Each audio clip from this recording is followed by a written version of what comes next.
Hello दोस्तों, आप सभी का दिल से स्वागत है इस चैनल पर। और आज हम शुरू करेंगे बर्सर्क मांगा के Falcon of the Millennium Empire arc chapter 177 the rent world को। इस अमेजिंग मांगा को लिखा है केंटारो मिुरा ने। दोस्तों, अगर आप वीडियो को पहली बार देख रहे हैं तो बर्सर्क सीरीज के वीडियोस आपको चैनल के प्लेलिस्ट पर मिल जाएगी, जिसका लिंक ऊपर आई बटन और नीचे डिस्क्रिप्शन पर है, जहां आप जाकर बर्सर्क सीरीज को अच्छे से समझ सकते हैं, वरना कहानी आपको बिल्कुल समझ में नहीं आएगी। दोस्तों, अगर आप चैनल पर नए हैं तो वीडियो को लाइक करें और चैनल को सब्सक्राइब करें। अगर आपको मेरा काम पसंद आए तो कहते हैं कि सबसे पहले बदलाव बच्चों ने महसूस किया। कुछ बच्चे जंगल में हैं और उनमें सबसे छोटा बच्चा नीनो उन्हें जंगल फेरिस के पीछे ले जा रहा है। वहीं उसका बड़ा भाई तोमा को जंगल के खतरों से उनकी चिंता हो रही है। बाकी बच्चों को नीनो के बातों पर विश्वास नहीं होता और उन्हें रह रहकर वहाँ कुछ अजीब महसूस हो रहा है, जैसे कि पूरा जंगल ही एक सपने में है या और कुछ। तभी उन्हें खिलखिलाने की आवाज आती है। वो सभी तुरंत नीनो को प्रोटेक्ट करने के लिए उसे घेर कर हमले के लिए तैयार हो जाते हैं। तभी नीनो देखता है कि मॉन्स्टर ज़ॉर्ड उनके ऊपर से गुजर रहा है और वो सभी डरकर वहां से भाग जाते हैं। और मॉन्स्टर ज़ॉर्ड उस जंगल से गुजर जाता है जहां कुछ लोग उनके आने का कब से इंतजार कर रहे थे। वहीं गोडो की मृत्यु हो चुकी है और एरिका उनके कब्र में आती है। तभी वहां गड आ जाता है, जो अपने साथ कास्का और पग को लाया है। कास्का एरिका को देखकर खुश हो जाती है और एरिका उसे खोने के लिए खुद को संभाल नहीं पाती और रो पड़ती है। गोडो की कब्र देख गड को रियलाइज होता है कि उसने आने में देर कर दी। एरिका बताती है कि गड के जाने के कुछ समय बाद ही गोडो चल बसे, लेकिन वो खुश थे कि मरने से पहले वो गड से मिल पाए। एरिका चाहती है कि गड और कास्का वहीं उसके साथ रहें, लेकिन गड ऐसा नहीं कर सकता क्योंकि ग्रिफिथ वापस आ चुका है। वो वहाँ कोई डीमन नहीं बल्कि इंसान की तरह था, जैसे पास्ट से वापस आया हो, और शायद इसीलिए उसका रेज खुद ब खुद खत्म हो गया। लेकिन ऐसा नहीं हो सकता क्योंकि गड ने ना जाने कितनी ही रातें अफवाहों और ब्रांड के सेंस पर रिलाय कर उसका पता ढूंढा, बिना ये जाने कि धरती पर वो है भी या नहीं। लेकिन अब वो इस धरती पर है, उसी की तलवार की रेंज में। तभी एरिका बताती है कि वहाँ कोई गेस्ट आया है जो रिकट को पहले से जानता है और वो लोग अभी हॉक की सिमेट्री में है। एरिका बताती है कि वो रिकट को तब से जानता है जब वो सोल्जर था और उसके सुनहरे बाल थे जैसे किसी फेरी टेल से आया हो। वहीं रिकट सिमेट्री में है और वहाँ बैंड ऑफ हॉक के मेंबर्स की बात कर रहा है। उसे नहीं मालूम कि क्या हुआ था और ना ही उसे गट ने आज तक बताया है। वो खुश है कि वहाँ वो लौट आया कि तभी सिमेट्री पर गट पहुंचता है। वो देखता है कि ग्रिफिथ उसके सामने खड़ा है और एकदम से उसका रेज जागृत हो जाता है और वो तुरंत ग्रिफिथ की ओर उस पर हमला करने के लिए लपकता है। रिकट ये देखते ही तुरंत गट को रोकता है और उसके कहने पर भी वो नहीं हटता। गट के सामने ग्रिफिथ का असली चेहरा फेम्टो आ जाता है और उसका ब्रांड जोर से रिस्पॉन्ड करता है। रिकट को समझ में नहीं आ रहा है कि गट ऐसा क्यों कर रहा है। तभी ग्रिफिथ गट से कहता है कि तुम बिल्कुल नहीं बदले, बोलने से पहले ही अपनी तलवार उठा लेते हो।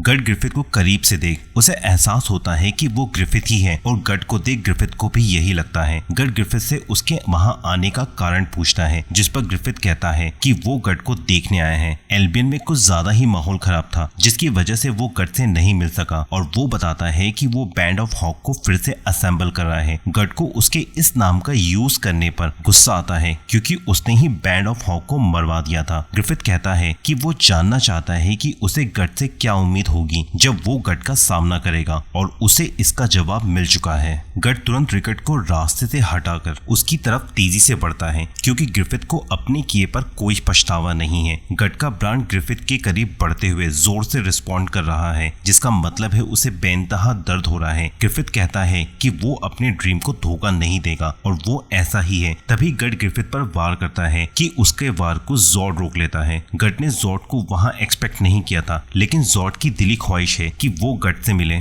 वहीं घर पर कास्का का ब्रांड भी रिस्पॉन्ड कर रहा है और पग भी ग्रिफिथ के प्रेजेंस को महसूस कर सकता है। वहीं गट और ज़ॉर्ड के ऐतिहासिक लड़ाई शुरू हो चुकी है, जिसे रिकट और ग्रिफिथ दोनों देख रहे हैं। ज़ॉर्ड खुश है कि उसके प्रेडिक्शन के बावजूद गट जिंदा बच गया और वो गट को जोर से धक्का देते हुए उस पर तुरंत हमला करने के लिए बढ़ता है। गट गिरते हुए भी देखता है कि ज़ॉर्ड उसकी तरफ आ रहा है और वो तुरंत खुद को बचाते हुए ज़ॉर्ड पर हमला करता है। ज़ॉर्ड एन मौके पर तलवार से बच गट पर कई और वार करता है, जिससे गट काउंटर कर लेता है और तुरंत डिफेंसिव से ऑफेंसिव मोड पर आ जाता है, जिससे जॉर्ड पीछे हट जाता है। रिकेट उनकी इस लड़ाई का कारण समझ नहीं पा रहा है, लेकिन इस हाइपर लेवल लड़ाई को देख हैरत में है। जॉर्ड गट से खुश है जो इतनी देर उसके सामने टिका रहा और वो उसे बताता है कि वो खुद गट से लड़ना चाहता था। गट जॉर्ड को उसके सामने से हटने को कहता है क्योंकि उसे ग्रिफिथ से अपना पुराना बिजनेस निपटाना है, लेकिन जॉर्ड उसे खुद को हटाने के लिए चैलेंज करता है। गट तुरंत जॉर्ड पर और जॉर्ड गट पर हमला करते हैं और दोनों के बीच लड़ाई फिर शुरू हो जाती है, जो एक के बाद एक दूसरे के वारों को काटते हुए लड़ रहे हैं। जॉर्ड के हमले को काउंटर करते हुए गट की तलवार बुरी तरह से वाइब्रेट हो रही है, जिससे उसके वारों की ताकत का पता गट को चल रहा है और गट को लगता है कि अगर उसने पलक भी झपकी तो वो मारा जाएगा, जो बराबरी से एक दूसरे को घायल कर रहे हैं। और गट को एहसास होता है कि वो उससे लड़ सकता है, जिसकी प्रिपरेशन उसने ना जाने कितनी रातों में एपोस्टल और इविल स्पिरिट से लड़ते हुए की है, और अभी जॉर्ड उसके रास्ते में एक रोड़ा है। रिकेट को इस हाइपर लेवल फाइट को देख एहसास होता है कि उसने अपनी पूरी जिंदगी में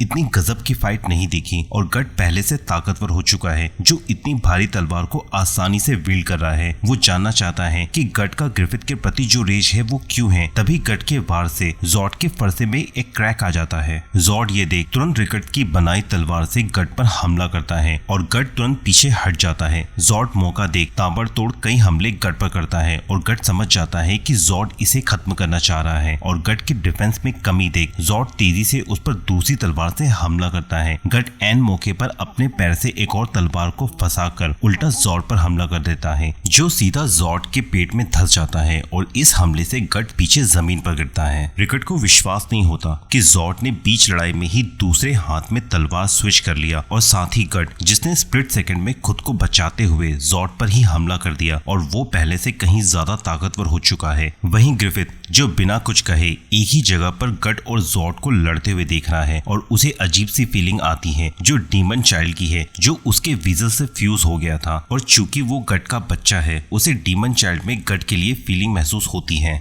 जॉर्ड गट की ताकत से खुश है, जो पहली मुलाकात से कहीं ज्यादा बढ़ गई है, और वो एक्साइटेड है अगले राउंड के लिए। जॉर्ड क्वेश्चन सोल्जर से ली ही हॉर्स स्लेयर जो गट के डीमन स्लेयर से मैच नहीं कर पा रही है। गट के सामने ही तोड़ अपने मॉन्स्टर्स फॉर्म में आ जाता है तीसरी फाइट के लिए, क्योंकि अभी उसका मन भरा नहीं है। रिकेट अब नॉसफेरतु जॉर्ड को पहचान जाता है और अब उसके मन में कई सवाल उठ रहे हैं ग्रिफिथ और जॉर्ड के एक साथ होने पर। गट एक जोरदार हमला मॉन्स्टर जॉर्ड पर करता है, जिसे डिफेंड कर जॉर्ड गट को दूर फेंक देता है और फिर गट पर लपकता है। गट तुरंत उस वार से बच जॉर्ड को घायल कर देता है, लेकिन जॉर्ड गुस्से में गट को अपने सिंग से दूर उछाल देता है। गट हवा में उड़ता हुआ टीले से लुढ़कता हुआ एक दीवार से टकराता है और जॉर्ड तुरंत गट की तरफ तेजी से बढ़ता है। गट एन मौके पर सामने से हट जाता है और जॉर्ड उस दीवार में घुसता हुआ एल्फ की गुफा के अंदर गिरता है और वो गुफा वहीं ढह जाती है। तभी गट देखता है कि पीछे कास्का आ गई है और वो उसे तुरंत पीछे हटने को कहता है कि कास्का की नजर ग्रिफिथ पर पड़ती है, जो टीले के ऊपर से कास्का को ही देख रहा है। तभी गुफा के अंदर से जॉर्ड बाहर निकलता है और बड़े बड़े पत्थर उछलते हुए उन पर गिरने लगते हैं, जो कास्का पर और उसके आसपास भी गिरने वाले हैं। गट उसे बचाने के लिए बढ़ता ही है कि जॉर्ड उसे दूर फेंक देता है और गट जाकर एक पत्थर से टकराता है। गट कास्का की तरफ देखता है जिसकी जान खतरे में है, लेकिन ग्रिफिथ ने उसे बचा लिया है। कास्का ग्रिफिथ को इतने करीब देख उसे छूने वाली होती ही है कि उसके ब्रांड का पेन उसकी तकलीफ बनता जा रहा है, जो गट भी महसूस कर रहा है। कास्का इस दर्द को बर्दाश्त न करते हुए अपने घुटनों पर आ जाती है। तभी जॉर्ड गट को फिर कन्फ्रंट करता है और तभी ग्रिफिथ उसे रोक वहां से चलने के लिए कहता है। जॉर्ड तुरंत पीछे पलट ग्रिफिथ को लेकर उड़ने लगता है, लेकिन गट उसे यूं ही जाने नहीं दे सकता। ग्रिफिथ फिर गट से कहता है कि मैं अपना किंगडम लेकर ही रहूंगा और कुछ भी बदला नहीं है। ग्रिफिथ रिकेट से जाते हुए कहता है कि कुछ भी बदला नहीं है। जब तुम्हें सच पता चलेगा और तुम्हें मुझसे नफरत होगी, फिर भी अगर तुम अपनी ड्रीम को फॉलो करोगे तो मैं तुम्हें नहीं रोकूंगा। तभी गट अपना तीर निकाल तुरंत ग्रिफिथ पर हमला करता है, जो ग्रिफिथ के करीब से निकल जाते हैं और रिकेट फिर गट को रोक लेता है। गट को ग्रिफिथ के इतना कुछ करने पर भी उसके लिए कुछ नहीं बदलने पर बहुत गुस्सा आ रहा है। ग्रिफिथ कहता है कि मैं ऐसा ही हूँ और वो वहाँ से चला जाता है। रिकेट गट से पूछता है कि उस दिन क्या हुआ था, उसे भी हक है सब कुछ जानने का, और वहीं गट उन्हें जाते हुए देख रहा है। ग्रिफिथ पहाड़ों के बीच से जाता हुआ खुद के अंदर फिर वही महसूस कर रहा है जो डीमन चाइल्ड के मन में कास्का के लिए है। वहीं रिकेट को जब सब कुछ पता चलता है तो वो अपने घुटनों पर आ जाता है। उसे भी भरोसा नहीं होता कि ग्रिफिथ उनके साथ ये सब कर सकता है। वहीं पक को सब कुछ पता चल चुका है, जिसकी झलक मात्र ही उसने कास्का और गट के अंतर्मन में देखी थी। वहीं एरिका देखती है कि एल्फ की गुफा पूरी तरह से बर्बाद हो गई है, और वो भी तब जब वो सब लोग साथ में हैं, और वो रिकट की आवाज सुन लेती है जो गट के साथ भी जाना चाहता है। रिकट को भरोसा नहीं होता कि गट अपने मन में इतना भार लिए है जब वो कंफर्टेबल लाइफ जी रहा है, और वो गट से उसके साथ चलने को कहता है क्योंकि वो भी हॉक है। लेकिन गट उसे मना कर देता है क्योंकि वो कभी ग्रिफिथ से नफरत नहीं कर पाया। तभी वहाँ एरिका उनकी सभी बातें सुन लेती है और रिकट को भी उसे अकेला छोड़ जाता समझ वहाँ से भाग जाती है। पक तुरंत रिकट को एरिका के पीछे जाने को कहता है और रिकट गट के एक नजर देख एरिका के पीछे भागता है। पक गट से आगे का प्लान पूछता है कि क्या वो अपने बदले की राह पर चलेगा।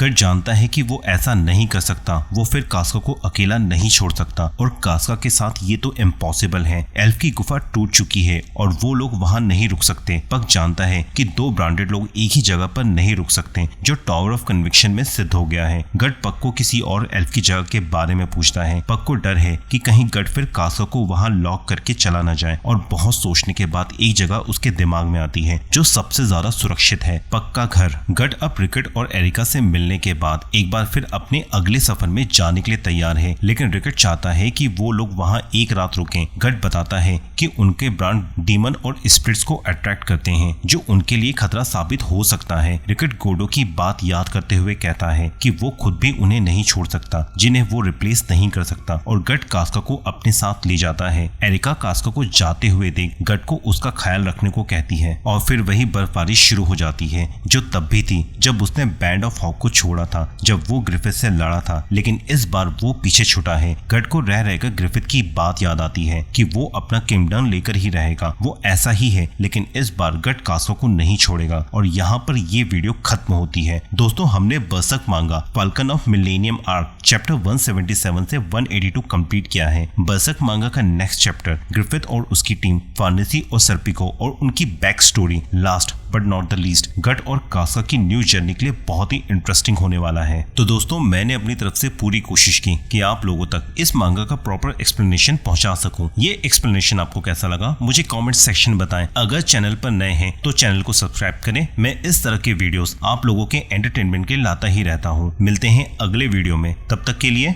Good bye.